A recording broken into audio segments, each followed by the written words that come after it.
All right, Math 2, welcome to lesson 2.4, log arithmetic. Abe and Mary are feeling pretty good about their log rules and bragging about their mathematical prowess to all of their friends when this exchange occurs. Stephen, I guess you think you're pretty smart because you figured out some log rules, but I want to know what they're good for. Abe, well, we've seen a lot of times when equivalent expressions are handy. Sometimes when you write an expression with a variable in it in a different way, it means something different. Mary, I was thinking about the log logic task where we were trying to estimate and order certain log values.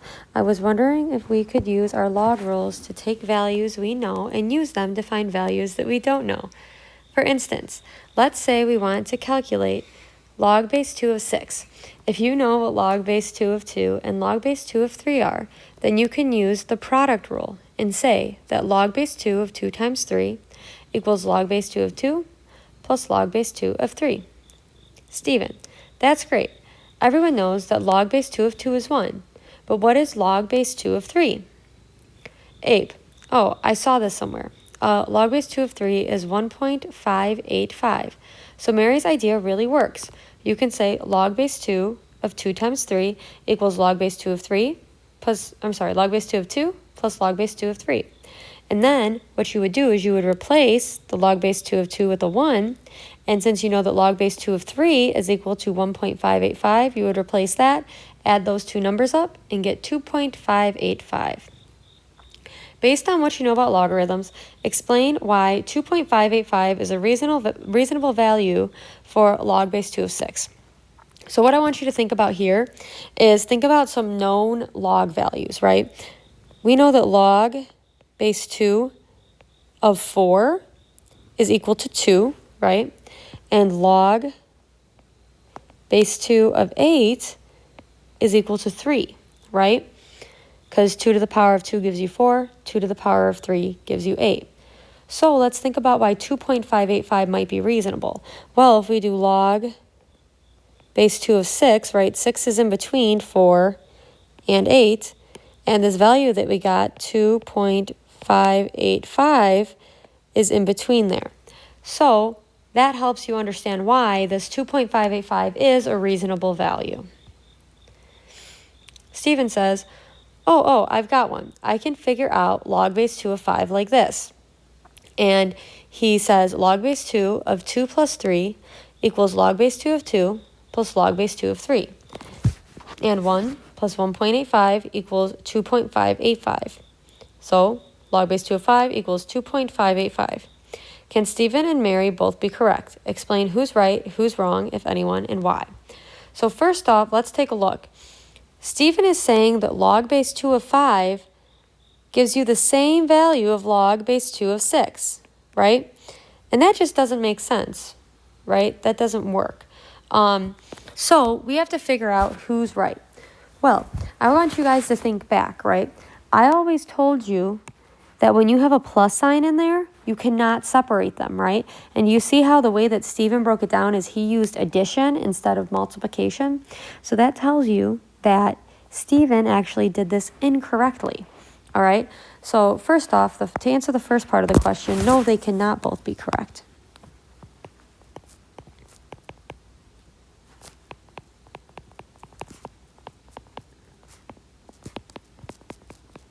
All right, and then it says explain who's right and who's wrong and why. So looking here, we can see that Mary's idea follows the rule that we learned, right? When there's multiplication inside of the log, you can separate it using addition. Stephen's idea breaks that rule, okay? So you could say that Mary's idea, or Mary's way, follows log properties.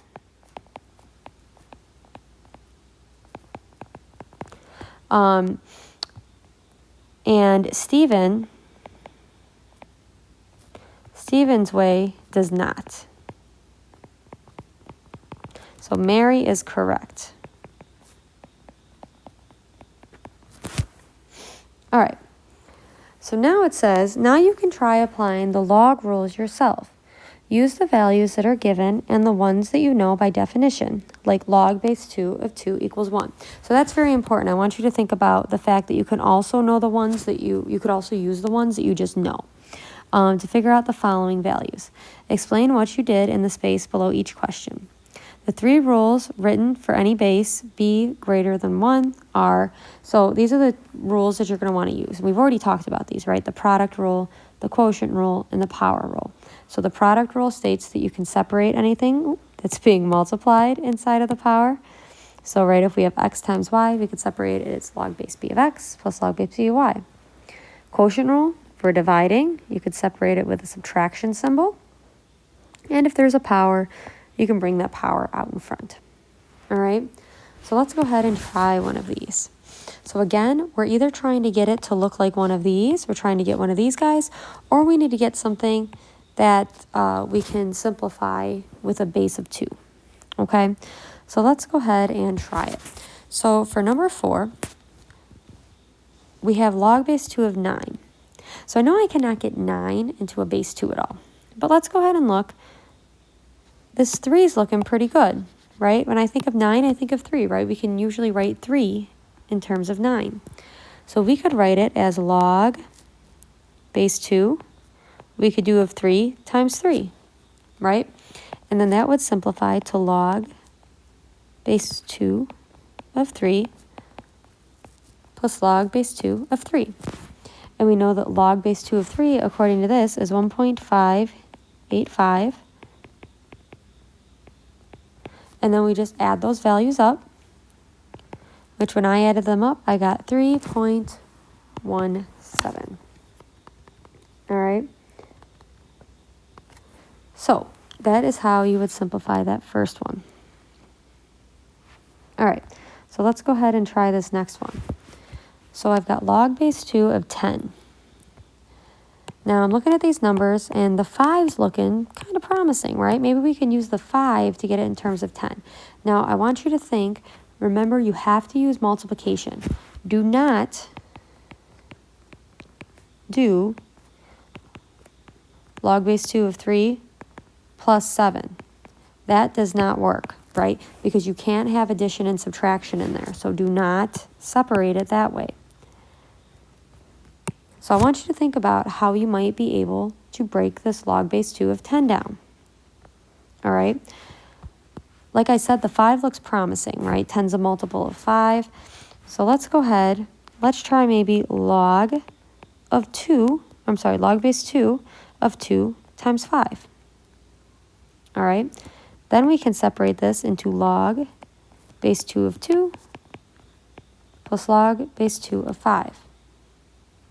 Now, even though this log base 2 of 2 is not one of our options, we actually know what that already equals, right? Log base 2 of 2 is equal to 1. So we would do 1 plus, then they tell us that log base 2 of 5 is 2.322. All right, then we're going to add those up. So we get 3.322 as our answer. So now let's go ahead and try the next one. So we've got log base 2 of 12. So let's stop and think what maybe we can break this down into. I've got a 3, which might be helpful. I don't think the 5 and the 7 are going to be of any use to me because 5, you can't multiply 5 by any whole number to get 12, and you cannot multiply 7 by any whole number to get 12. Again, please do not do log of 5 plus 7 because we do not want addition in there. Do not do that. You want to keep it with multiplication. So I'm thinking the 3 might be a little bit more helpful. So maybe we could do log base 2 of 4 times 3. Now you might be thinking, well, Miss Slattery, we don't know what log base 2 of 4 is, right? When we separate this, we get log base 2 of 4 plus log base 2 of 3. And right, log base 2 of 4 isn't one of my options up there. But guess what? I do know what log base 2 of 4 is, right? 2 to the power of 2 gives me 4, so I would get 2, right? I could replace that log base 2 of 4 with a 2, and then I know that my log base 2 of 3 is equal to 1.585. So then I would just add those up, and I get 3.585 as my answer. All right, let's go ahead. I want you to try the next one. All right, so stop and think, right? We have our different properties here. I think this one might be a good one to try out. All right, it looks very similar to that. So see if you can use that property to separate this guy. So how I would separate this is log base 2 of 7 minus log base 2 of 3, which the 7 is equal to 2.807. And my log base 2 of 3 is equal to 1.585.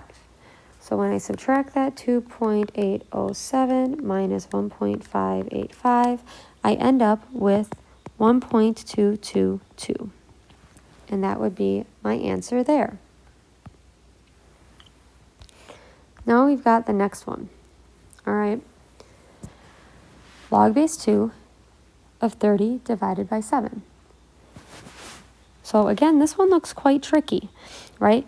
We know we definitely have like a log base 2 of 7 down there. That one's going to be nice and easy because we know log base 2 of 7, right? However, the log base 2 of 30 definitely seems to be trickier. But we have to stop and think, okay, how could we break 30 down? And let's think about the numbers that we have, okay?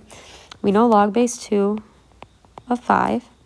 We know log base 2 of 3. We know log base 2 of 7. And think about it. We know like log base 2 of 2, log base 2 of 4. Then you could do log base 2 of 8. You know, you could go up to there. And how I would think about doing this is I could possibly break the 30 down into 5 times 3 times 2. Okay, so think about that. 30 is 5 times 6, right? Which is going to be equal to 5 times 3 times 2. So that's how I'm going to want to break this down, right? I'm going to get log base 2 of 5 times 3 times 2 divided by 7. All right, then I'm going to use my log properties to separate this. So I get log base 2 of 5 plus log base 2 of 3 plus log base 2 of 2 minus, right, because my 7's in the denominator, log base 2 of 7. And then I'm, of course, going to go ahead and replace these with their decimal equivalents that I know. So up top, they tell us that log base 2 of 5 is 2.322. They tell us that log base 2 of 3 is 1.585. We just know that log base 2 of 2 is 1. And up top, they tell us that log base 2 of 7 is 2.807. So then at this point, you're just doing some arithmetic. You could plug that into your calculator, and you end up with 2.1. All right, so now this last one. I will admit, this last one's tricky. All right, definitely not an easy one. But you kind of just have to think about the different ways you can break this down. And, you know, kind of what I did is I was like, okay, I took the 486. I divided it by 5. Didn't really work. 486 divided by 7 doesn't work. Didn't give me a nice answer. But when I did 486 divided by 3, it did give me a nice answer, actually. So I was like, you know, maybe I can do something with this 3. Okay. So how I thought of it was, okay, well, let's think about my powers of 3, right? So we know that 3 to the power of 1 gives me 3. 3 to the power of, 3 to the power of 2 gives me 9. 3 to the power of 3 gives me 27. 3 to the power of 4 gives me 81. 3 to the power of 5 gives me 243. All right, so when I got to that 243, I was like, well, 243 times 2 gives me 486. So let's think about this, okay? we can rewrite this 486 as, log base 2 of 2 times 243. All right, and we know that log base 2 of 2, and we know that the 243 is equal to 3 to the 5th power. So now, this is actually fairly simple to break down. Now, getting to this point was tricky. I admit that, wasn't easy. But let's go ahead and break it down now. So we've got log base 2 of 2, all right, plus log base 2 of 3 to the 5th, and then we can bring that down, so we get log base 2 of 2 plus 5 log base 2 of 3. So we end up with 1 plus 5, and then we know that log base 2 of 3 is equal to 1.585. So you would plug that in, you'd get 1 plus 5 times 1.585, and you should end up with 8.925. All right. So I know these can be a little bit tricky, but we did a little bit of work with those yesterday. All right. So let's go ahead now and move on to this next page. Now, I know this next page seems really daunting, but all it's asking you to do is to think about the log properties and how you can apply them, right? So if we go ahead and take a look, right, think about the log properties from up top. This guy, right, he kind of looks like that quotient rule. If we scroll back up there, and if we look at the quotient rule, it's always the top guy, minus the bottom guy. So let's see if that's what they did, right?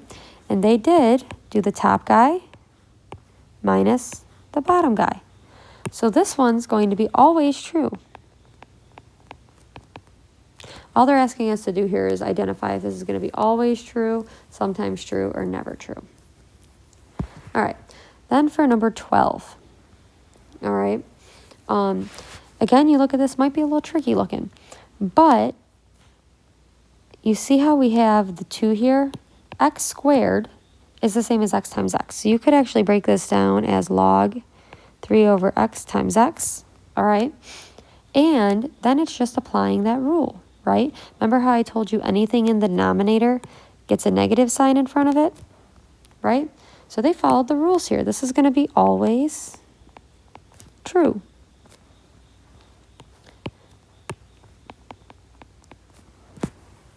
All right, so now we've got this next one here. So notice how they have the subtraction sign, right? And if we go back up to our rule here, when we have the subtraction sign and we want to condense them, they have to go in the same log as division. But look at what they did here. These did not go into the same log. This log of x over log of 5 does not equal log of x over 5. So this one is actually never true. Then let's take a look at number 4. Well, this power going down in front looks pretty familiar. Let's go up and check our power rule, right? Our log of a power rule. Well, they show you that if you have a power inside of the log, you can bring that down in front. And if you look, that's exactly what they did, right? They brought that power down in front. So this one is going to be always true.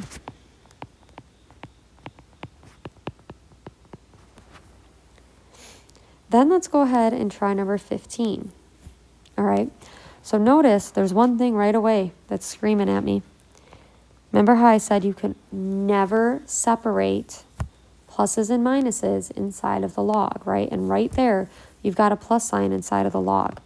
And if you look, right, when we have a plus sign, when we condense those, it needs to be multiplication inside of the log.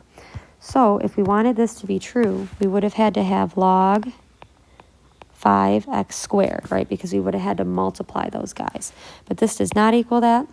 So this one's going to be never true. Then we've got number 16, all right? And again, number 16 might look tricky, but we know what we can bring by our power rules, bring this up top, right? So we've got log of x to the 1/2. And since we're all getting really good with going from powers to roots, we know we can write that as log root x. So this one's going to be always true.